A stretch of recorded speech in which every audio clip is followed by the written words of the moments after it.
Hi, ಹೇಗಿದ್ದೀರಾ? ಶಿರೀಷಕ್ಕ super ಅಲ್ವಾ? Okay, ಹೊಸದಾಗಿ ಜಾಯ್ನ್ ಆಗ್ತಾ ಇರೋ ಅಂಥ ಸಬ್ಸ್ಕ್ರೈಬರ್ಸ್ಗೆ ಹಾರ್ಟ್ಲಿ ವೆಲ್ಕಮ್. ಓಕೆನಾ? ಸೊ ನಮ್ಮ ಮಾತಿಗೆ ಬೆಲೆ ಕೊಟ್ಟು ತುಂಬ ಜನ ಶೇರ್ ಅನ್ನೋದನ್ನು ಮಾಡ್ತಾ ಇದ್ದೀರಾ ವೀಡಿಯೋಸು. ಸೊ ನಮ್ಮ ಚಾನಲ್ ಅನ್ನೋದನ್ನು ಮುಂದಕ್ಕೆ ಕಲಿಸ್ತಾ ಇದ್ದೀರಾ. ಅದಕ್ಕೋಸ್ಕರ ಫಸ್ಟ್ ನಿಮಗೂ ಹಾರ್ಟ್ಲಿ ಧನ್ಯವಾದಗಳು ಅಂತಲೇ ಹೇಳ್ಕೊತಾ ಇದ್ದೀನಿ. ಓಕೆ, ತುಂಬ ಅಕ್ಕ ಹತ್ರ ರೀಡಿಂಗ್ ತಗೊಂಡಿರೋ ಅಂಥ ಅವ್ರಿಗೆ ಆಗಿದೆ. ಈಗ ಅಮಾವಾಸ್ಯೆ ಅನ್ನೋದನ್ನು ಕಂಪ್ಲೀಟ್ ಆಯಿತು. ಏನಾದರೂ ಚೇಂಜಸ್ ಏನಾದರೂ ಬಂದೈತಾ ಅಂತ ತಿಳ್ಕೋಬೇಕು ಅನ್ನೋಂಗಿದ್ರೆ ಸ್ವಲ್ಪ ಕಾಲ್ ಅನ್ನೋದು ಮಾಡಿ ಪರ್ಸ್ನಲ್ ರೀಡಿಂಗನ್ನು ತಗೋಬೋದು ನಾಳೆಯಿಂದ. ಓಕೆ, ಇಲ್ಲ ಅಂತ ಅಂದರೆ ಅಟ್ಲೀಸ್ಟ್ ನಿಮಗೆ ಮಾತಾಡಿ ಕ್ಲಾರಿಫಿಕೇಷನ್ ಅನ್ನೋದು ಬರೋದ್ರಿಂದ ನಿಮಗೆ ಏನಾದರೂ ಬೇಕಾಗಿರೋ ಅಂಥ ಇನ್ಫಾರ್ಮೇಷನ್ ಅನ್ನೋದು ಸಿಗ್ಬೋದು. ಅದಕ್ಕೋಸ್ಕರ ನಾನು ಯಾವತ್ತೂ ಒಂದೇ ಮಾತು ಹೇಳ್ತೀನಿ, ನಾವೆಷ್ಟು ಪಾಸಿಟಿವ್ ಎನರ್ಜೀಸಲ್ಲಿ ಇರ್ತೀವೋ ಅಷ್ಟೇ ಫಾಸ್ಟಾಗಿ ನಮ್ಮ ವರ್ಕ್ಸ್ ಅನ್ನೋದು ನಾವು ಫಿನಿಶ್ ಅನ್ನೋದನ್ನು ಮಾಡ್ಕೋಬೋದು. ಅದಕ್ಕೋಸ್ಕರನೇ ಶಿರೀಷಕ್ಕ ಯಾವಾಗೂ ಹೇಳ್ತಾ ಇರ್ತಾರೆ, ನೀಟಾಗಿ ಈ ಪಾಸಿಟಿವ್ ಎನರ್ಜಿಗೆ ಬನ್ನಿಮ್ಮ, ಆ ಥರ ಇರಬಾರ್ದು ಅಂತ ಹೇಳ್ತಾ ಇರ್ತಾರೆ. ಓಕೆ, ಇವತ್ತು ಈಗ ನಾನು ತಗೊಂತ ಇರೋ ಅಂಥ ಟಾಪಿಕ್ ಬಂದು ವೀಕೆಂಡ್ ಅಲ್ವಾ, ಸಾಟರ್ಡೇ ಸಂಡೇ ಕಂಟಿನ್ಯೂ ಆಗಿ ಹಾಲಿಡೇಸ್ ಬಂತು, ಡೇಸ್ ಕೂಡ ಮರ್ತೋದಂಗೆ ಆಗೋಗ್ತಾ ಇದೆ ನನಗೂ. ಓಕೆ, ಇವತ್ತು ಸಾಟರ್ಡೇ ವೀಕೆಂಡಲ್ಲಿ ಇರ್ತಾರೆ. ವೀಕೆಂಡಲ್ಲಿ ನಿಮ್ಮ ಪರ್ಸನ್ಸ್ ನಿಮ್ಮ ಬಗ್ಗೆ ಏನಂತ ಯೋಚನೆ ಮಾಡ್ತಾ ಇದ್ದಾರೆ ಅಂತ ಅವ್ರ ಮನಸ್ಸಲ್ಲಿ ಥರ ಮಾತು ಅನ್ನೋದನ್ನು ನಿಮ್ಮ ಹತ್ರ ಶೇರ್ ಮಾಡಬೇಕು. ನಿಮ್ಮ ಪರ್ಸನ್ಸು ಲೇಟ್ ನೈಟಲ್ಲಿ ಅವರು ಮನಸ್ಸಿಂದ ಬರ್ತಾ ಇರುವಂತಹ ಮಾತುಗಳು ಯೋಚನೆಗಳು ಏನಿದೆ ಅಂತ ಇವತ್ತು ತಿಳ್ಕೊಳ್ಳೋಣ. ಓಕೆನಾ? ಓಕೆ, ನಾನು ಕಾರ್ಡ್ ಶಫಲ್ ಮಾಡೋವಾಗ ನಿಮ್ಮ ಪರ್ಸನ್ಸ್ ನೇಮ್ಸು ಇಂಥವೆಲ್ಲನೂ ರಿಮೆಂಬರ್ ಮಾಡ್ಕೊಳ್ರಿ. ಈ ವಿಡಿಯೋ ನೋಡ್ತಾ ಇರೋ ಪ್ರತಿಯೊಬ್ಬರೂ ಬೆಡ್ ಮೇಲೆ ಕೂತ್ಕೊಂಡು ಜಾಸ್ತಿ ನೋಡೋದಕ್ಕೆ ಇಂಪಾರ್ಟೆನ್ಸ್ ಕೊಡಬೇಡಿ. ಲೋ ಎನರ್ಜೀಸ್ಗೆ ಹೋಗೋ ಚಾನ್ಸಸ್ ಇರುತ್ತೆ. ಓಕೆನಾ? ಅಕ್ಕ, ನೀವು ಹೇಳ್ತೀರಾ ನಾವು ರೆಸ್ಟ್ ಆಗಿರೋದಕ್ಕೆ ತಾನೇ ನಾವು ವೀಡಿಯೋಸ್ ನೋಡೋದು, ಇಲ್ಲ ಅಂತ ಅಂದರೆ ಎಲ್ಲಿ ನಾವು ಕೇಳಿಸ್ಕೊತ ಕೆಲಸ ಮಾಡ್ಕೊತಾನೂ ನೋಡ್ತಾ ಇರ್ತೀವಲ್ವಾ ಅಕ್ಕ ಅಂತಲೂ ಹೇಳ್ಬೋದಾ? ಹೇಗೋ ಮಾಡಿ ಸಬ್ಸ್ಕ್ರೈಬ್ ಮಾಡ್ಕೊಳ್ರಿ. ಗೊತ್ತಿರೋ ಅವ್ರ ಹತ್ರ ಸಬ್ಸ್ಕ್ರೈಬ್ ಮಾಡಿಸಿ. ನಮ್ಮ ಚಾನಲ್ ಅನ್ನೋದನ್ನು ಇನ್ನೂ ಡೆವಲಪ್ ಮಾಡಿಸಿ. ಏನಕ್ಕೆ ಅಂತ ಅಂದರೆ ಎಷ್ಟೋ ಜನ ಪ್ರಾಬ್ಲಮ್ಸಲ್ಲಿ ಇರ್ತಾರೆ. ನಾನು ಇಟ್ಟಿರೋ ಫೀಸೂ ತುಂಬ ಕಡಿಮೆನೇ. ಓಕೆ, ತುಂಬಾ ರೀಡಿಂಗ್ ತಗೊಂಡಿರೋ ಅವ್ರಿಗೂ ಐಡಿಯಾಸ್ ಅನ್ನೋದು ಗೊತ್ತಾಗಿರುತ್ತೆ. ಏನಕ್ಕೆ ಅಂತ ಅಂದರೆ ಸಜೆಷನ್ಸ್ ಏನಾದರೂ ಬೇಕಂದ್ರೂ ನೀಟಾಗಿ ಇದು ಮಾಡಿ ಇದು ಮಾಡಬೇಡಿ. ಶಿರೀಷಕ್ಕ ಟಾರ್ಗೆಟ್ ಒಂದೇ ನಮ್ಮ ಇಟ್ಕೊಂಡಿರೋದು ಏನು ಅಂತ ಅಂದರೆ ವರ್ಕಾದರೂ ಫಿನಿಷ್ ಆಗಬೇಕು, ಇಲ್ಲ ಕ್ಲಾರಿಟಿ ಅನ್ನೋದು ಬಂದು ನಮ್ಮ ಲೈಫಲ್ಲಿ ನಾವಾದರೂ ಹ್ಯಾಪಿಯಾಗಿ ಲೈಫ್ ಲೀಡ್ ಮಾಡೋದ್ರೂ ಮಾಡ್ಕೋಬೇಕು ಅನ್ನೋ ಒಂದು ಉದ್ದೇಶದಿಂದನೇ ವೀಡಿಯೋಸ್ ಅನ್ನೋದು ಮಾಡೋದು ಆಗುತ್ತೆ. ಏನಕ್ಕೆ ಅಂತ ಅಂದರೆ ಅಟ್ಲೀಸ್ಟ್ ನೀವು ಅನ್ನೋದು ಪಾಸಿಟಿವ್ ಮೈಂಡಿಗೆ ಬಂದಿದ್ದೀರಾ ಅಂತ ಅಂದರೆ ನೀವು ಮಾಡಬೇಕಾಗಿರೋ ಕೆಲಸಗಳಾದರೂ ಮಾಡ್ತೀರಾ ಅಲ್ವಾ? ಅದಕ್ಕೋಸ್ಕರ ಇದೇ ಟಾರ್ಗೆಟೇ ಅಕ್ಕದು. ಅಕ್ಕ ನೀವು ಹೇಳ್ದಂಗೆ ಮಾಡಿದ್ದೀವಿ, ಇನ್ನೂ ನಮ್ಮ ಪರ್ಸನ್ಸ್ ಅನ್ನೋರು ಬಂದಿಲ್ಲ ಅಂತ ಅಂದರೆ ಅಟ್ಲೀಸ್ಟು ಈ ಹುಣ್ಣಿಮೆ ಅಮಾವಾಸ್ಯ ಇದರಲ್ಲಿ ಲೋ ಎನರ್ಜೀಸಲ್ಲಿ ಇರ್ತೀರಾ. ಸ್ವಲ್ಪ ಪೇಯ್ನ್ಫುಲ್ಲು ಅನ್ನೋದನ್ನು ಕೆಲವೊಬ್ಬರು ಲೋ ಎನರ್ಜಿಗೆ ಹೋಗ್ತಾಯಿಲ್ಲ. ಸೊ ಕ್ಲಾರಿಫಿಕೇಷನ್ ಅನ್ನೋದು ಖಂಡಿತ ಬಂದೇ ಬರುತ್ತೆ. ಯೋಚನೆ ಮಾಡಬೇಡಿ, ಎಲ್ಲ ಪಾಸಿಟಿವ್ ಆಗೇ ಇರ್ರಿ. ಪಾಸಿಟಿವ್ ಆಗಿರೋದ್ರಿಂದ ನಿಮ್ಮ ಲೈಫ್ ಬಗ್ಗೆ ನೆಕ್ಸ್ಟ್ ಆ್ಯಕ್ಷನ್ ಏನು ತಗೋಬೇಕು ಅನ್ನೋದು ನಿಮಗಾದರೂ ಐಡಿಯಾ ಬರ್ತಾ ಇರುತ್ತೆ. ಓಕೆಮ್ಮ, ಈಗ ನಿಮ್ಮ ಪರ್ಸನ್ಸು ಲೇಟ್ ನೈಟಲ್ಲಿ ಮನಸ್ಸಲ್ಲಿ ಏನಂತ ಯೋಚನೆ ಮಾಡ್ತಾ ಇದ್ದಾರೆ ನಿಮ್ಮ ಬಗ್ಗೆ ಅಂತ ನೋಡೋಣ. 10 of wands, judgement, 4 of pentacles, Ace of Wands, King of Swords, 2 of Wands, Strength,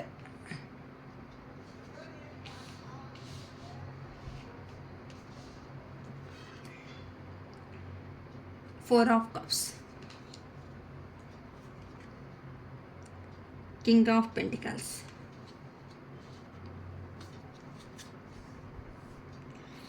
3 of Wands, ಈ ಪರ್ಸನ್ನು ಬೇಗ ನನಗೆ ಅನಿಸ್ತಾ ಇದೆ ಅಮ್ಮ ಹಾರ್ಡ್ ವರ್ಕರು ಅನಿಸುತ್ತೆ. ಬೇಗ ಅವ್ರನ್ನ ಅವರು ಪ್ರೊಟೆಕ್ಷನ್ನಲ್ಲಿ ಇಟ್ಕೊತಾರೆ. ಅಷ್ಟು ಬೇಗ ಎಲ್ಲರ ಮುಂದಿಗೂ ಬರೋ ಅಂಥ ವ್ಯಕ್ತಿಗಳಲ್ಲಮ್ಮ. ಏನು ಅಂತ ಅಂದರೆ ನನಗೆ ಅನಿಸ್ತಾ ಇರೋದು ಇಲ್ಲಿ ಕಾರ್ಡ್ಸ್ ಎನರ್ಜಿ ಪ್ರಕಾರ ನಿಮ್ಮ ಲೈಫಲ್ಲಿ ತುಂಬ ಮಾತುಗಳು ಹೇಳಿಬಿಟ್ಟು ನಾನು ಹಂಗಿರ್ತೀನಿ ಹಿಂಗಿರ್ತೀನಿ, ನಾನು ಎಲ್ಲನೂ ಒಪ್ಸೋ ಧೈರ್ಯ ನನ್ನಲ್ಲಿ ಇದೆ.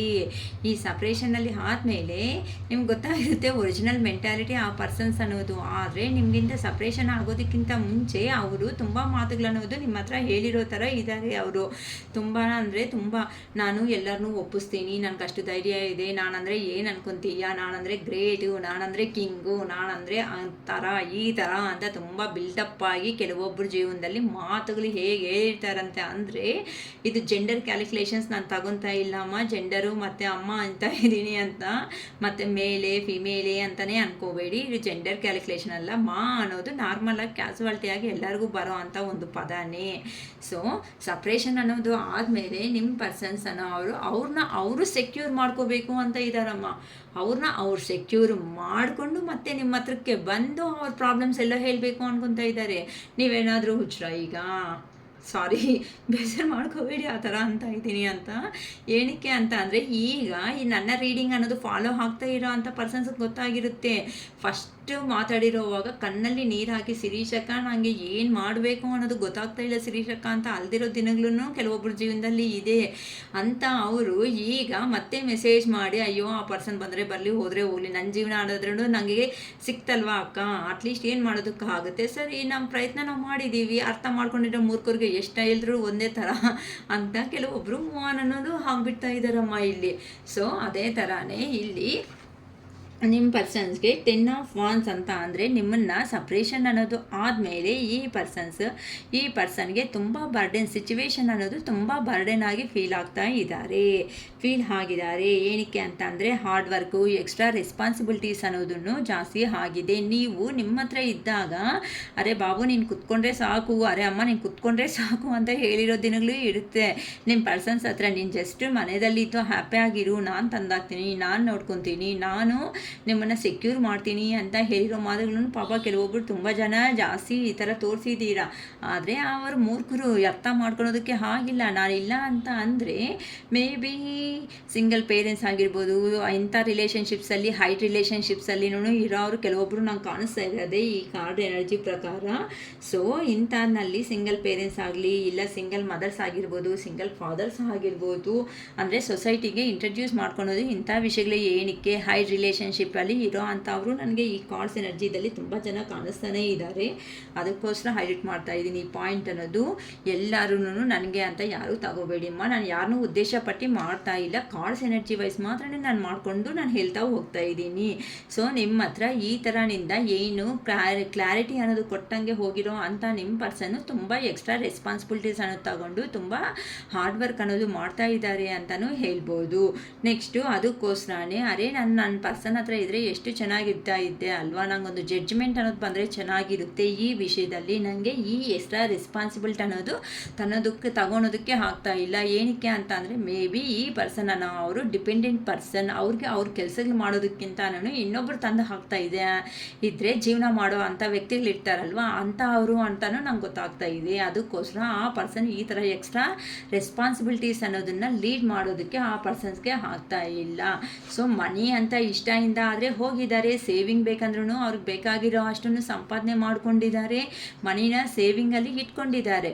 ಆದರೆ ಇಲ್ಲಿ ಅವ್ರಿಗೆ ಬೇಕಾಗಿರೋ ಅಂತೆಲ್ಲ ಲೈಫಲ್ಲಿ ಫುಲ್ಫಿಲ್ ಆಗಬೇಕಾಗಿರೋ ಅಂಥ ನೀಡ್ಸ್ ಅನ್ನೋದನ್ನ ಫುಲ್ಫಿಲ್ ಅನ್ನೋದು ಮಾಡ್ಕೊಳೋದಕ್ಕೆ ಆಗ್ತಾ ಇಲ್ಲ. ಏನಕ್ಕೆ ಅಂದರೆ ಎಮೋಷ್ನಲ್ ನೀಡ್ಸ್ ಅನ್ನೋದು ಅವ್ರಿಗೆ ಯಾರು ಸೂಟಬಲ್ ಆಗಿರೋ ಅಂಥ ಪರ್ಸನು ಅವ್ರ ಲೈಫಲ್ಲಿ ಬಂದಿಲ್ಲ ಅಂತ ಅಂದರೆ ಇಲ್ಲಿ ನೀವು ಕೊಟ್ಟಿರೋ ಪ್ರೀತಿ ಏನಾಗ್ತಾ ಇದೆ ಅಂತ ಅಂದರೆ ನೀವು ಪಾಪ ಒಂದು ಮೇ ಬಿ ನನಗೆ ಗೊತ್ತಿರೋ ಅವ್ರಿಗೆ ಗೊತ್ತಿದ್ರೆ ಒಂದು ಚಾಕ್ಲೇಟ್ ಸಮೇತ ಕೊಡ್ಸಿರಲ್ಲಮ್ಮ ನಿಮ್ಮ ಪರ್ಸನ್ಸ್ ಅಂತ ಕಂಜೂಸ್ ಫೆಲೋ ಅನ್ನೋ ಥರನೇ ಇದ್ದಾರೆ ಈ ಪರ್ಸನ್ ಅಂತೂ. ಬೇಜಾರು ಮಾಡ್ಕೋಬೇಡಿ ಅಮ್ಮ, ಈ ಥರ ಹೇಳ್ತಾ ಇದ್ದೀನಿ ಅಂತ. ಏನಕ್ಕೆ ಅಂತ ಅಂದರೆ ಇಷ್ಟು ಮತ್ತೆ ಮನಿ ಸೇವಿಂಗ್ ಮನಿ ದುಡ್ಡಿದ್ರೆ ದುನಿಯಾ ಅನ್ನೋ ಥರ ಅಂತ ಈ ಪರ್ಸನ್ನು ಹೇಗಂತ ಅಂದರೆ ನನಗೆ ಗೊತ್ತಿದ್ರು ಯಾರಿಗೆ ಒಂದು ಚಾಕ್ಲೇಟು ಕೊಡಿಸಿಲ್ಲ ಅಂತ ಮೆಸೇಜ್ ಮಾಡಮ್ಮ. ಕಾಮೆಂಟ್ ಆದರೂ ಮಾಡಿ ನೋಡೋಣ. ಅಕ್ಕ ನಮ್ಮ ಪರ್ಸನ್ ಕಂಜೂಸ್ ಪರ್ಸನ್ ಅಂತ. ಏನಕ್ಕೆ ಅಂದರೆ ನನ್ನ ಮನಸ್ಸು ಅನ್ನೋದು ಇಲ್ಲಿ ಕಾರ್ಡ್ಸ್ ಎನರ್ಜಿದಲ್ಲಿ ನನಗೆ ಹಂಗೆ ಹೇಳ್ತಾ ಇದೆ. ದಯವಿಟ್ಟು ಏನು ಅನ್ಕೋಬೇಡಿ, ನನಗೆ ಇರೋದ್ರಲ್ಲಿ ನಾನು ಹೇಳ್ತಾ ಇದ್ದೀನಿ. ನೋಡಿಮ್ಮ, ದುಡ್ಡನ್ನು ಸೇವಿಂಗ್ ಮಾಡೋದು ತಪ್ಪಂತ ನಾನು ಖಂಡಿತ ಅನ್ನಲ್ಲ. ಅದು ಫ್ಯೂಚರ್ ಸೆಕ್ಯೂರಿಟಿ ಪರ್ಪಸ್ಸು. ದುಡ್ಡು ಅನ್ನೋದು 100% ಬೇಕೇ ಬೇಕು. ಹಾಗಂತ ನಮ್ಮ ಹೊಟ್ಟೆಗೂ ತಿಂದಂಗೆ ಸೆಕ್ಯೂರ್ ಮಾಡಿದ್ದೀವಿ ಅಂತ ಅಂದರೆ ಏನಾದರೂ ಒಂದು ರೋಗ ಬಂದು ಕೂಡಿಟ್ಟಿರೋ ಕಾಸು ಸಮೇತ ಹಾಸ್ಪಿಟಲ್ಸಲ್ಲಿ ಇಡಬೇಕಾಗ್ತಾ ಇರುತ್ತೆ ಅಷ್ಟೇ ಅಲ್ವಾ. ಒಂದು ಸರಿ ಬೆಂಗಳೂರಲ್ಲಿ ಒಂದು ಹಾಸ್ಪಿಟಲ್ಸ್ಗೆ ಹೋಗಿ ಬಿದ್ದಿದ್ದೀವಿ ಅಂತ ಅಂದರೆ ಆಗೋಯಿತು. ಇರೋದೆಲ್ಲ ಬ್ಯಾಂಕಲ್ಲಿ ಕಾಲ ಆಗೋವರೆಗೂ ಹಾಸ್ಪಿಟ್ಲಲ್ಲೇ ಇಳಿಸ್ಬಿಡ್ತಾರೆ. ಅದು ರೋಗ ಇದು ರೋಗ ಅನ್ನೋ ಥರ. ಆ ಥರ ಸಿಚುವೇಶನ್ಸ್ಗೆ ಒಂದು ಸರಿ ಆಗೋಗ್ತಾ ಇರುತ್ತೆ. ಸೊ ಅಷ್ಟು ಕಂಜೂಸಾಗಿ ಮಾಡೋದಕ್ಕೆ ಯಾರೂ ಹೋಗಬೇಡ್ರಿ ಅಮ್ಮ, ಓಕೆನಾ. ಈ ಥರ ಎಕ್ಸ್ಟ್ರಾ ರೆಸ್ಪಾನ್ಸಿಬಿಲಿಟೀಸ್ ಆಗಿದೆ, ಈ ಥರ ಜಡ್ಜ್ಮೆಂಟು ಬೇಕಾಗಿರೋ. ನಾನು ಅಯ್ಯೋ ಮನಿ ಆದರೆ ಸಂಪಾದನೆ ಮಾಡಿಕೊಂಡೆ, ನನ್ನ ಮನುಷ್ಯ ಪ್ರೀತಿ ಅನ್ನೋದನ್ನು ನಾನು ಲಾಸ್ ಮಾಡಿಕೊಂಡೆ ಅಲ್ವಾ ಅಂತ ಪಾಪ ಇಂಥ ಪರ್ಸನ್ಸ್ಗೆ ಈಗ ಇಲ್ದಿರೋ ಅಂಥ ಪ್ರೀತಿ ಅನ್ನೋದು ಆಚೆಗೆ ಬಂದುಬಿಡ್ತಾ ಇದೆ, ಓಕೆನಾ. ನಿಮ್ಮ ಜೊತೆಗೆ ಬಂದುಬಿಟ್ಟು ನ್ಯೂ ಪ್ರಾಜೆಕ್ಟು, ನ್ಯೂ ವರ್ಕು ಇಲ್ಲ ಅಂತ ಅಂದರೆ ನಿಮ್ಮ ಹತ್ರ ನ್ಯೂ ಬಿಗಿನಿಂಗ್ ಅನ್ನೋದನ್ನು ಸ್ಟಾರ್ಟ್ ಮಾಡಬೇಕು. ನಿಮ್ಮ ಹತ್ರ ಇದ್ದರೆ ಮಾತ್ರನೇ ನ್ಯೂ ಆಪರ್ಚುನಿಟೀಸ್ ಅನ್ನೋದು ಬರ್ತಾ ಇರೋ ಚಾನ್ಸಸ್ ಜಾಸ್ತಿ ಇರುತ್ತೆ. ಇನ್ನು ಒಳ್ಳೆಯಾಗಿ ಗ್ರೋತ್ ಆಗ್ಬೋದಲ್ವಾ. ಅಲ್ಲಿನೂ ಇಲ್ಲಿ ಸ್ವಾರ್ಥನೇ. ನಿಮ್ಮ ಹತ್ರಕ್ಕೆ ಬಂದರೆ ನ್ಯೂ ಗ್ರೋತ್ ಆಗ್ಬೋದು, ನ್ಯೂ ಆಪರ್ಚುನಿಟೀಸ್ ಅನ್ನೋದು ಬರುತ್ತೆ, ನನ್ನ ಲೈಫು ಚೆನ್ನಾಗಿರುತ್ತೆ ಅಲ್ವಾ ಅಂತ ಅಲ್ಲಿನೂ ಪ್ರೀತಿಗಿಂತ ಸ್ವಾರ್ಥ ಜಾಸ್ತಿ ಆಗಿಬಿಟ್ಟಿದ್ದಾರಮ್ಮ. ಅದಕ್ಕೆ ಹೇಳೋದು ಶಿರೀಷಕ್ಕ, ಪಾಸಿಟಿವ್ ಬನ್ನಿ ಬೇಗ, ಇಲ್ಲ ಅಂತಂದರೆ ನಿಮ್ಮ ಕತೆ ಮುಗಿಸ್ಬಿಡ್ತಾರೆ ಜನರು ಅಂತ. ಓಕೆ, ಕಿಂಗ್ ಆಫ್ ಸ್ವಾರ್ಡ್ಸ್ ಅಂಥ ಪರ್ಸನ್ಸು ಹೇಗಿದೆ ಅಂತ ಅಂದರೆ ಇಲ್ಲಿ ಅವ್ರಿಗೆ ಅವರೇ ಬೌಂಡ್ರಿ ಅನ್ನೋದು ಹಾಕ್ಕೊಂಡ್ರು, ವೆಲ್ ಡಿಸಿಪ್ಲೈನ್. ಏನು ಈ ಪರ್ಸನ್ ನೋಡಿದ್ದೀವಿ ಅಂತ ಅಂದರೆ ಇಷ್ಟು ಡಿಸಿಪ್ಲೈನ್. ಅಯ್ಯೋ ಇವ್ರು ನೋಡಿದ್ರೆ ಊರೇ ಪಾಪ ಜನರೆಲ್ಲನೂ ಪಾಪ ಏನಂತಾರೆ, ಹಳೆ ಕಾಲದಲ್ಲಿ ನೀಸ್ ಮೇಲೆ ಕುತ್ಕೊಂಡು ಅಯ್ಯೋ ಸ್ವಾಮಿ ನೀನು ಬಂದಿದೀಯಾ ಅನ್ನೋ ಥರ ಇರ್ತಾಯಿದ್ರು ನೋಡಿ, ಜಮೀನ್ದಾರಿ ಅಂತವ್ರು ಯಾರಾದರೂ ಬಂದರೆ ಆ ಥರ ಪಾಪ ವೆಲ್ ಡಿಸಿಪ್ಲೈನ್ ಪರ್ಸನ್ ಇವರಂತೂ. ತುಂಬ ಹಾನೆಸ್ಟ್ ಪರ್ಸನ್ನು, ತುಂಬ ಟ್ರೂತು ಫುಲ್ಲಾಗಿ ಇರ್ತಾರೆ ಅಂತ ಹೇಳ್ಬೋದು. ಆದರೆ ಮೆಂಟಲ್ ಕ್ಲಾರಿಟಿ ಅನ್ನೋದಕ್ಕೆ ಈ ವಿಷಯದಲ್ಲಿ ತಗೊಳೋದಕ್ಕೆ ಆಗ್ತಾ ಇಲ್ಲ ಅಂತ ಅಂದರೆ ಇಲ್ಲಕ್ಕ ಇವ್ರು ತುಂಬ ಒಳ್ಳೆಯವರು ಅಂತ ಅಂದ್ಕೊಂಡ್ರೆ ಇಂಥ ಪರ್ಸನ್ನು ಒಂದು ಲೇಡಿ ಹ್ಯಾಂಡಲ್ಲಿ ಕಂಟ್ರೋಲಬಲ್ ಆಗಿ ಇದ್ದಾರೆ. ಸೊ ಈ ಪರ್ಸನನ್ನು ಅವರು ಅಷ್ಟು ಅಂದರೆ ಓಪನ್ ಅಪ್ ಪರ್ಸನ್ ಅಲ್ಲ, ಭಯ ಬೀಳೋ ಅಂಥ ವ್ಯಕ್ತಿ ಅಂತಲೂ ಹೇಳ್ಬೋದು. ನಂಗೆ ಅದನ್ನು ಎನರ್ಜಿ ಅನ್ನೋದು ಇಲ್ಲಿ ಗೊತ್ತಾಗ್ತಾ ಇದೆ. ಇಲ್ಲ ಈ ಥರ ಈ ಪರ್ಸನ್ನೇ ಆದರೂ ಆಗಿರ್ಬೋದು ಆ ಥರ ಕಿಂಗ್ ಆಗಿ ಅಂತ ಅಂದರೆ ಎಲ್ಲ ಇದೆ, ಸಫಿಷಿಯೆಂಟಾಗಿ ನನಗೆ ಬೇಕಾಗಿರೋದೆಲ್ಲ ಇದೆ ಅಂತ ಅಂದರೆ ಈ ಒಂದು ವಿಷಯ ಬಿಟ್ಟು ಎಲ್ಲನಲ್ಲಿ ಕರೆಕ್ಟ್ ಇರೋ ಅಂಥ ಪರ್ಸನ್ಸ್ ಅಮ್ಮ ಇಂಥವರು. ಇಲ್ಲ ಅಂತ ಅಂದರೆ ಯಾರಾದರೂ ಒಬ್ಬರು ಲೇಡಿ ಫ್ಯಾಮ್ಲಿದಲ್ಲಿ ಒಬ್ಬರು ಲೇಡಿ ಹ್ಯಾಂಡಲ್ಲಿ ಇವರು ಕಂಟ್ರೋಲಬಲ್ ಆಗಿ ಇದ್ದಾರೆ ತುಂಬ ಅಂತಲೂ ಹೇಳ್ಬೋದು. ಅಂತ ನಿಮ್ಮ ಪರ್ಸನ್ನು ಲಾಂಗ್ ಡಿಸ್ಟೆನ್ಸಲ್ಲಿ ನೀವೇ ಏನಾದರೂ ಸ್ಟೆಪ್ ಅನ್ನೋದು ತಗೊಂಡು ಬರ್ತೀರಾ, ಇಲ್ಲ ನಾನೇ ಬರಬೇಕಾ, ಏನು ಮಾಡಿದ್ರೆ ಹೆಂಗೆ ಚೆನ್ನಾಗಿರುತ್ತೆ, ನಮ್ಮ ರಿಲೇಷನ್ಶಿಪ್ ಅನ್ನೋದು ಗ್ರೋ ಆಗುತ್ತೆ ಅಂತ ನಿಮ್ಮ ಪರ್ಸನ್ಸ್ ಯಾರಿದ್ದಾರೋ ಅವರು ತುಂಬ ಸ್ಟ್ರೆಂತ್ ಅನ್ನೋದನ್ನು ತಗೊತಾ ಇರ್ತಾರೆ. ಕರೇಜ್ ಆಗಿ ರೆಡಿ ಆಗಬೇಕು. ನಾನು ಹಿಂಗೆ ಇದ್ದೀನಿ ಅಂತ ಅಂದರೆ ನನಗೆ ನನ್ನ ಲೈಫ್ ಅನ್ನೋದೇ ಇಲ್ಲಲ್ಲ, ಸ್ಟೇಬಲ್ಲಾಗಿ ನಾನು ನಮ್ಮ ಪರ್ಸನ್ಸ್ನ ಇಟ್ಕೋಬೇಕು, ನನ್ನ ಹ್ಯಾಂಡಲಲ್ಲಿ ನಾನು ತಗೊಂಡು ಇರಬೇಕು ಅಂತ ನಿಮ್ಮ ಪರ್ಸನ್ಸ್ ತುಂಬ ಯೋಚನೆ ಚೆನ್ನಾಗೇ ಮಾಡ್ತಾ ಇದ್ದಾರೆ. 4 ಆಫ್ ಕಪ್ಸ್ ಅಂತ ಅಂದರೆ ಯಾರು ಏನೇ ಹೇಳಿದ್ರು ಸಮೇತ ನಿಮ್ಗೋಸ್ಕರನೇ ನಿಮ್ಮ ಪರ್ಸನ್ಸ್ ಅನ್ನೋ ಅವರು ವೆಯ್ಟಿಂಗಲ್ಲಿ ಇದ್ದಾರೆ. ಅಕ್ಕ ನೀವು ವೆಯ್ಟಿಂಗಲ್ಲಿ ಇದ್ದಾರೆ ಅಂದಿದ ತಕ್ಷಣ ಫೋನ್ ಮಾಡಿ ಬಯಸ್ಕೋಬೇಡಿ ಅಮ್ಮ. ಏನಕ್ಕೆ ಅಂತ ಅಂದರೆ ಇದು general video, general collecting informations. ಹಂಗೆ ನನಗೆ ರೆಸಿಗ್ನೇಟ್ ಆಗಿದೆ ಅಂತ ಕೆಲವೊಬ್ಬರು ಪಾಪ ಅಮ್ಮ ಅಂಥವ್ರು ಇದ್ದಾರೆ. ಅಕ್ಕ ನೀವು ಹೇಳಿದ್ದೀರಲ್ವಾ ಅಂತ ಕಾಲು ಮೆಸೇಜು ಏನೋ ಒಂದು ಮಾಡಿರ್ತಾರೆ. ಅದು ಯಾವ ಸಿಚುವೇಶನ್ಸಲ್ಲಿ ಇರ್ತಾರೋ ಗೊತ್ತಿರಲ್ಲ. ಮತ್ತೆ ಬಯಸ್ಕೊಳೋದು, ಮತ್ತೆ ಸಪ್ರೇಷನ್ ಬರೋದು, ಮತ್ತೆ ಆನ್ ಆಫ್ ಸಿಚುವೇಶನ್ಸ್ಗೆ ಬರೋದು, ಇವೆಲ್ಲ ಆಗ್ತಾ ಇರುತ್ತೆ. ಅಂಥ persons ego persons, king of pentacles. ಅದೇ ಹೇಳಿದೆ ಅಲ್ಲ, ನನಗೇನು ಕಡಿಮೆ, ಫೈನಲ್ ಆಗಿ ದುರಂಕಾರ, ಅಹಂಕಾರ ಇಷ್ಟು ಆಗಿದೆ ಅಲ್ವಾ, ಇಷ್ಟು ಬರ್ಡನ್ ಆಗಿ ಫೇಸ್ ಫೀಲಿಂಗ್ ಅನ್ನೋದು ಮಾಡ್ತಾ ಇದ್ದಾರೆ. ಇದು ಎಲ್ಲ ಒರಿಜಿನಲ್ ಮನಸ್ಸಲ್ಲಿ ಇರೋ ಅಂಥ ಅದು ಇಷ್ಟು ಕಷ್ಟ ಅನ್ನೋದು ಬೀಳ್ತಾ ಇದ್ದಾರೆ. ದೇವ್ರ ಹತ್ರ ಕೇಳ್ಕೊತಾ ಇದ್ದಾರೆ, ಮನೆ ಬೇಕಾಗಿರೋದು ಸಂಪಾದನೆನೂ ಮಾಡ್ಕೊಂಡಿದ್ದಾರೆ. ಆದರೆ ಮತ್ತೆ ಹೊಸದಾಗಿ ನಾನು ನಮ್ಮ ಪರ್ಸನ್ ಹತ್ರಕ್ಕೆ ಹೋದರೆ ನನ್ನ ಜೀವನ ಚೆನ್ನಾಗಿರುತ್ತೆ ಅನ್ಕೊತಾ ಇದ್ದಾರೆ. ಬೇಕಂದರೆ ಬೇರೆ ಅವ್ರ ಹ್ಯಾಂಡಲಲ್ಲೇ ಆದ್ರೂ ಇರೋ ಅಂಥ ಪರ್ಸನ್ ಯಾರೋ ಕಂಟ್ರೋಲ್ ಮಾಡ್ತಾ ಇದ್ದಾರೆ ಇವ್ರನ್ನ. ಆದರೆ ದೂರ ಹಿಂದೆ ಅಬ್ಸರ್ವ್ ಮಾಡ್ತಾ ಇದ್ದಾರೆ. ನೆಕ್ಸ್ಟು ಸ್ಟ್ರೆಂತ್ಗೆ ಬರಬೇಕು ಅನ್ಕೊತಾ ಇದ್ದಾರೆ. ನೆಕ್ಸ್ಟ್ ಬಂದು ಯಾರೇ ಏನೇ ಆಫರ್ಸ್ ಕೊಟ್ಟರು ಸಮೇತ ಅದನ್ನು ನೋಡ್ತಾ ಇಲ್ಲ ಈ ಪರ್ಸನ್ಸು. ಆದ್ರೂ ಕಿಂಗ್ ಅಲ್ವಾ, ಸ್ವಲ್ಪ ಅಹಂಕಾರ ಜಾಸ್ತಿ, ನನಗೇನು ಕಡಿಮೆ, ಇಷ್ಟು ಬರ್ಡೇನೂ ಇದೆ, ಎಲ್ಲನೂ ಸಂಪಾದನೆ ಮಾಡ್ಕೊಂಡಿರೋದು ಇದೆ, ಆದರೆ ಖರ್ಚಿಡೋದಕ್ಕೆ ಮನಸ್ಸಿರಲ್ಲ. ಅಂಥ ಪರ್ಸನ್ಸು ಬೇಕಂದರೆ ಸುತ್ತಮುತ್ತ ಇರೋರಿಗೆಲ್ಲರಿಗೂ ಇರ್ತಾರಮ್ಮ. ನಿಮ್ಮ ವಿಷಯದಲ್ಲಿ ಬರೋ ಅಷ್ಟಕ್ಕೆ ₹1 ತೆಗಿಬೇಕು ಅಂತಂದರೆ ಅಂತಂದರೆ ನಾನೇನಕ್ಕೆ ತೆಗಿಬೇಕು, ನಾನು ಕಷ್ಟಪಟ್ಟಿದ್ದು ಕಾಸು ಅಂಥ ಪರ್ಸನ್ಸ್ ಬೇಕಂದರೆ ಇಂಥವ್ರು ಖಂಡಿತ ಇದ್ದೇ ಇದ್ದಾರಮ್ಮ. ನನ್ನ ಕಾರ್ಡ್ಸ್ ನಡೀತಿದ್ದಲ್ಲಂತೂ ನಾನು ಚೆನ್ನಾಗಿ ಕ್ಲಿಯರ್ ಕಟ್ಟಾಗಿ ಗೊತ್ತಾಗ್ತಾ ಇದೆ. ಯಾರಿದ್ದಾರೋ ಹೇಳ್ರಿ ಅಮ್ಮ ಅಂತಾರ ಕಾಮೆಂಟ್ ಆದರೂ ಮಾಡಿ. ಅಕ್ಕ ನಮ್ಮ ಪರ್ಸನ್ಸೇ ಇಂಥ ಅವರು ಎಲ್ಲರಿಗೂ ಸುತ್ತಮುತ್ತ ಸರೌಂಡಿಂಗ್ ಎಲ್ಲರಿಗೂ ಒಳ್ಳೆಯವ್ರು ಆಗ್ತಾರೆ. ನನಗೆ ಮಾತ್ರ ₹1 ಇಡಬೇಕಂತ ಅಂದರೆ ಅಷ್ಟು ಕಂಜೂಸ್ ಫೆಲೋ ಆಗಿರ್ತಾರೆ ಅಂತ. ಓಕೆನಾ, ಅಂಥ ಪರ್ಸನ್ಸ್ಗೆ ಸ್ವಲ್ಪ ಆ ದುಡ್ಡು ಅಂತ ದುಡ್ಡಿನ ಮೇಲೆ ಬಿದ್ದು ಆರೋಗ್ಯ ಅನ್ನೋದು ಸಮೇತ ಕೆಡಿಸ್ಕೊಬಿಟ್ಟಿದ್ದಾರೆ. ಆದರೆ ನಿಮ್ಮ ಮೇಲೆ ಇರೋ ಅಂಥ ಪ್ರೀತಿನ ಕಡಿಮೆ ಅನ್ನೋದು ಮಾಡ್ಕೊಳ್ಳೋದಕ್ಕೆ ಆಗ್ತಾ ಇಲ್ಲ. ಓಪನ್ ಅಪ್ ಇವರು ಇಂಟ್ರೋವರ್ಸಿ ಪರ್ಸನ್ ಅಂತ ಅಂದರೆ ಒಳಗಡೆನೇ ಎಲ್ಲ ಮನಸ್ಸಲ್ಲಿ ಯೋಚನೆಗಳೇ ಮಾಡ್ತಾ ಇರ್ತಾರೆ ಹೊತ್ತು ಅದನ್ನು ಇಂಪ್ಲಿಮೆಂಟೇಷನ್ ಮಾಡೋದಕ್ಕೆ ತುಂಬ ಟೈಮ್ ಅನ್ನೋದು ತಗೊಂಡ ಅಂಥ ಪರ್ಸನ್ ತುಂಬ ಸ್ಲೋ ಆಗಿ ಅಯ್ಯೋ ನಡೆದ್ರೆ ಏನಾದರೂ ಇರುವೆ ಸತ್ತೋದ್ರೆ ಪಾಪ ಆ ಇರುವೆನ ಯಾರು ನೋಡ್ತಾರೆ, ಆ ಇರುವೆಗೂ ಫ್ಯಾಮ್ಲಿ ಇರುತ್ತೇನೋ ಅಂತ ಅಂದ್ಕೊಳೋ ಅಂಥ ಪರ್ಸನ್ಸ್ ಅಷ್ಟು ಸ್ಲೋ ಡೆಡ್ ಸ್ಲೋ ಅಂತ ಹೇಳ್ಬೋದು. ಅಷ್ಟು ನೀವು ಅರೇ ನಾನು ಪ್ರಾಣ ಹೋಗ್ತಾ ಇದ್ದೀನಿ, ಯಾವುದೋ ಒಂದು ಕಮಿಟ್ಮೆಂಟ್ ಕೊಡು, ಕ್ಲಾರಿಟಿ ಕೊಡ್ರಿ, ಹೋದರೆ ನನ್ನ ಜೀವನ ನಾನು ನೋಡ್ಕೊತೀನಿ, ನಿನ್ನ ಬೇಕಂದ್ರೆ ಹೆಂಗಾದ್ರೂ ಹೋಗು ಅಂತ ನೀವು ಹೇಳ್ಬೋದೇನೋ. ಆದರೆ ಹೌದಾ, ಪ್ರಾಣ ಹೋಗುತ್ತಾ?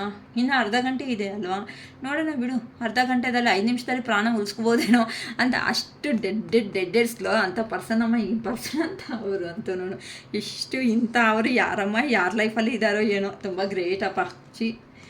ಓಕೆ, ನೆಕ್ಸ್ಟ್ ಬಂದು 3 ಆಫ್ ವ್ಯಾನ್ಸ್. ಇಲ್ಲಿ ನೋಡ್ಕೊಳ್ರಿ ಎಲ್ಲನೂ ಅವ್ರಿಗೆ ಇರೋ ಅಂಥ ಪ್ರೀತಿ ಅನ್ನೋದು ಸಮಥಿಂಗ್ ಏನೋ ಮೈಂಡಲ್ಲೇ ಪ್ರಿಪ್ರೇಷನು ಪ್ರೋಗ್ರೆಸ್ ಅನ್ನೋದನ್ನು ರೆಡಿ ಮಾಡ್ಕೊಂಡಿದ್ದಾರೆ. ನಿಮ್ಮ ಹತ್ರಕ್ಕೆ ಬಂದು ಅದನ್ನು ಎಕ್ಸ್ಪ್ಯಾಂಡ್ ಮಾಡಿ ಅಂತ ಅಂದರೆ ನಿಮ್ಮ ರಿಲೇಷನ್ನ ಗ್ರೋತ್ ಅನ್ನೋದು ಮಾಡ್ಕೋಬೇಕು ಅಂತ ಆ ಪರ್ಸನ್ಸು ತುಂಬ ಯೋಚನೆ ಮಾಡ್ತಾ ಇದ್ದಾರೆ. Because of you are the past life lovers ಅಂತಲೂ ಹೇಳ್ಬೋದು. ಸೊ ಈ ಥರ ನಿಮ್ಮ ಪರ್ಸನ್ಸು ಲೇಟ್ ನೈಟಲ್ಲಿ ತುಂಬ ಚೆನ್ನಾಗಿ ನಿಮ್ಮ ಬಗ್ಗೆ ಯೋಚನೆ ಮಾಡ್ತಾ ಇದ್ದಾರೆ. ಓಕೆನಾ, ತುಂಬ ಚೆನ್ನಾಗಿ ಬಂದಿದೆ ಅಮ್ಮ. ಓಕೆನಾ, ಫೈನಲ್ ಆಗಿ ಅಂತ ರೀಚ್ ಆಗಬೇಕು ಅಂತಲೇ ನಿಮ್ಮ ಪರ್ಸನ್ಸ್ ಯಾರಿದ್ದಾರೋ ಅವರು ಡಿಸೈಡ್ ಅನ್ನೋದು ಆಗ್ತಾ ಇದ್ದಾರೆ. ಸೊ ಈ ಪಾಸಿಟಿವ್ ಎನರ್ಜಿ ನಿಮ್ಮ ಜೀವನದಲ್ಲಿ ಬರಬೇಕು. ಯಾವ ಪರ್ಸನ್ಸು ಏನು ಇಂಥ ಯಾರು ಹ್ಯಾಂಡಲ್ ಮಾಡ್ತಾರೋ ಯಾರೋ ಗೊತ್ತಿಲ್ಲ ನನಗಂತೂ. ₹1 ಯೋಚನೆ ಮಾಡೋ ಅಂತ ಅವ್ರು ಆಗಿದ್ದಾರೆ ನಿಮ್ಮ ಜೀವನದಲ್ಲಿ ಬಂದರೆ. ಇನ್ನೊಬ್ರಿಗೆ ಬೇಕಂದರೆ ಅಯ್ಯೋ ಈ ಮನುಷ್ಯನ ನೋಡಿದ್ರೆ ಇಷ್ಟು ತಾರಲ್ಲ ಈ ಮನುಷ್ಯ ಅನ್ನೋ ಥರ ಇದ್ದಾರೆ. ಆದರೆ ನಿಮ್ಮ ಜೀವನದಲ್ಲಿ ₹1 ಚಾಕ್ಲೇಟ್ಗೂ ಬೇಕಂದರೆ ₹1 ಏನಕ್ಕೆ ವೇಸ್ಟ್, ₹1 ತೊಗೊಂಡ್ರೆ ಇನ್ನು ನೆಕ್ಸ್ಟ್ ಡೇಗೆ ಆಗುತ್ತೆ ಅನ್ನೋ ಥರ ಇಂಥ ಪರ್ಸನ್ಸ್ ಅಮ್ಮ. ಓಕೆ, ಫೈನಲ್ ಆಗಿ ಅದು ಚೆನ್ನಾಗಿದೆ. Okay, it is all first day. Bye.